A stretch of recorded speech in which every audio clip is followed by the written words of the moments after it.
Le ministre de l'économie ne pouvait quitter le territoire sans rencontrer les acteurs du monde socio-économique.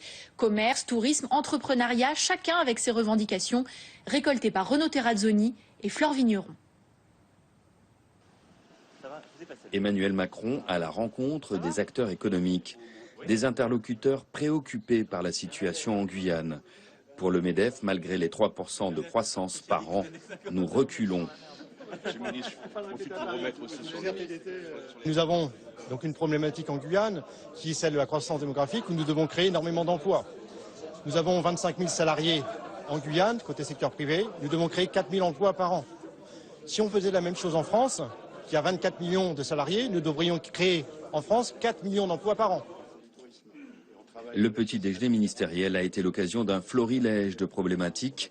Second secteur économique, le tourisme.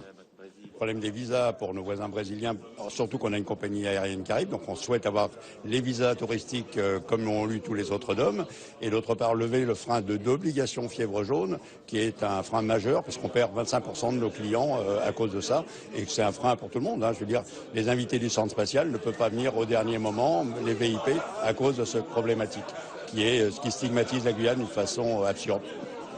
Les petites et moyennes entreprises plaident pour une stabilité fiscale. On s'est rendu compte que tous les 2 ans, il y a une révision à la baisse du niveau d'exonération des charges patronales. Ce n'est pas possible. Une entreprise ne peut pas travailler dans ces conditions. Elle a besoin d'avoir une vision à long terme et avec une stabilité, une modification à la baisse tous les 2 ans, on ne tiendra pas la route.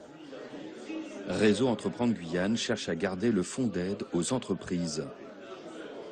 Ce que nous demandons aujourd'hui au ministre, c'est que plutôt que de retourner l'argent à Bercy, puisque à l'origine, c'est l'État qui avait abondé ce fonds avec la CDC, la Caisse des dépôts et consignations, ce que nous demandons, c'est de pouvoir réinjecter ces sommes dans l'économie locale pour à nouveau aider les entreprises, plutôt que de renvoyer cet argent à Bercy. La petite et moyenne industrie milite pour le maintien de la défisque. La défiscalisation ou l'aide à l'investissement, c'est à moyen terme puisque ça se termine en 2017.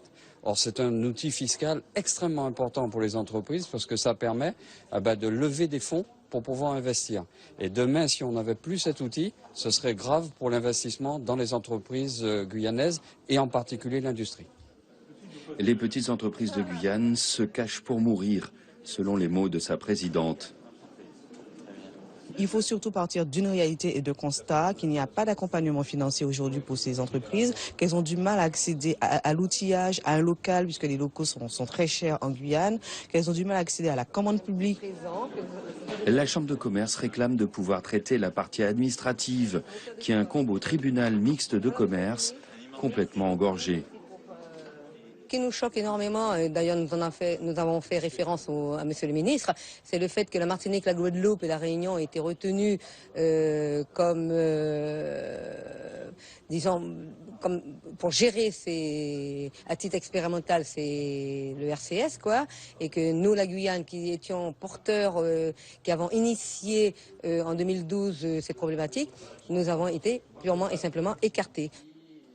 Pour montrer que les choses ne bougent pas vite en Guyane, le président du MEDEF a remis au ministre un plaidoyer écrit par Justin Cataillé il y a 60 ans, des arguments encore valables aujourd'hui.